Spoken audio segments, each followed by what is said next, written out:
We begin with Lucas Tomlinson, who has brand new images of the person of interest in the Brown University shooting as the manhunt continues into yet another day. Hi, Lucas.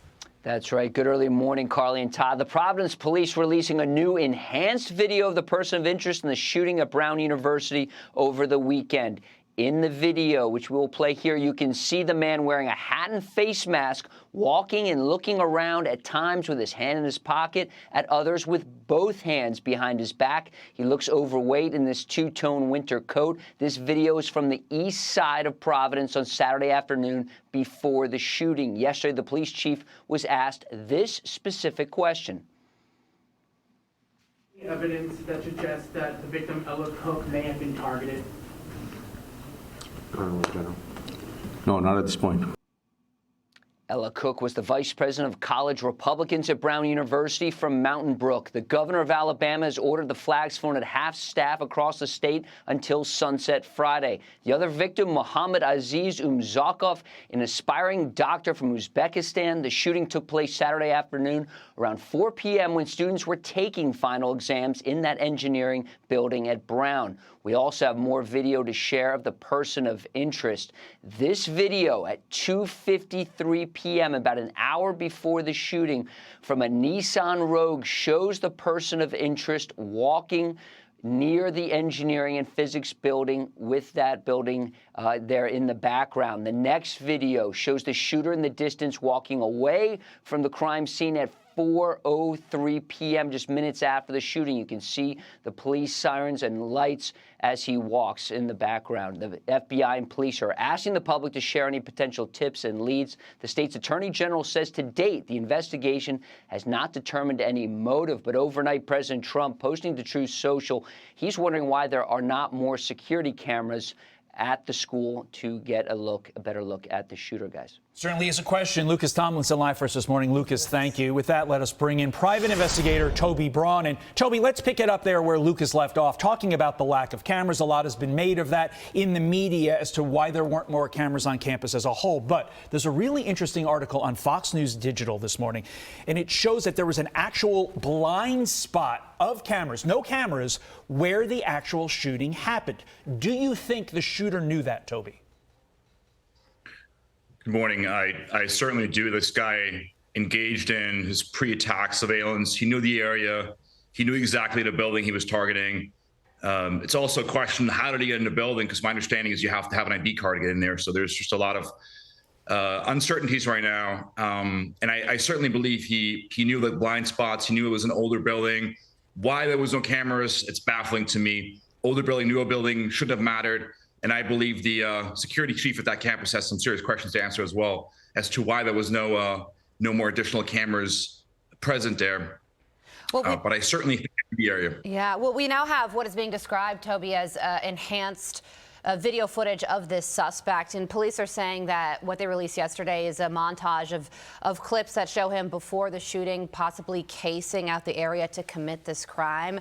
You look at this type of video for a living. So what stands out to you in it?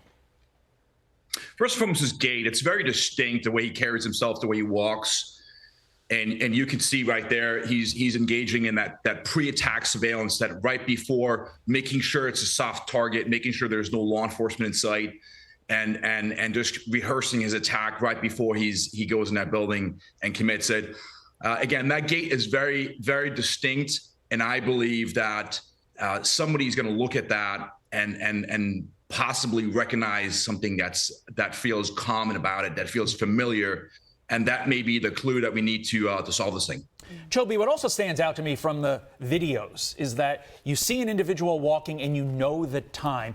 And when I put those two pieces of information together, I think, shouldn't law enforcement be able to run a cell phone data check to see what cell phones were in that specific location at that specific time to narrow down the possible pool of suspects?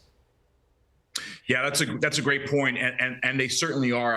I'm very confident that the FBI, their technical team, that's one of the first things they've done is locating that data, dumping all that data, going through it, analyzing the devices, cross-referencing the devices, and again, in determining what devices there could possibly lead to a person of interest. Yeah, we may not be able to see his face in this video footage, but we do now we have a body type.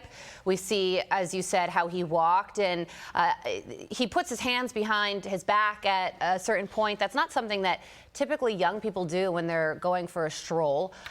Would you put him at 30 years old? That's the original age that police had released, in his 30s, or would you say somebody older? I think it's hard to determine. I certainly believe it appears over 30 years old. To me, it could be somebody older. I would probably put it between 30 and 45.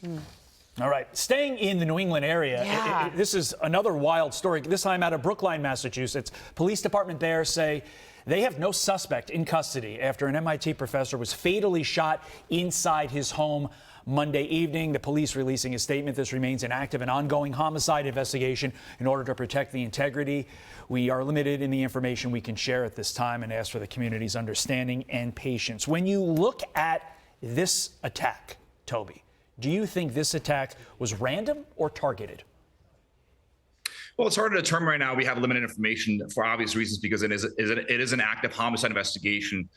So until we have more information about the case, determining the motive will be almost impossible. Usually in crimes of passion, the perpetrator makes sure the victim is dead. And my understanding is the professor survived till the next day, and he ended up passing away in the hospital. So it's possible that it was some kind of crime of opportunity. The question in that case would be: was anything taken? Whether it was belongings, whether it was property, whether it was information, or was this a crime of a targeted attack where somebody wanted this professor dead? I certainly believe that it wasn't a professional hit due to the fact that he survived, and a professional would have made sure that he doesn't. New England authorities have a lot on their plate right now. 2 simultaneous investigations. Authorities did come out and say at this point they do not believe these are connected in any way, shape, or form, but we will see. Private investigator Toby Braun. Thank you, Toby. Thank you.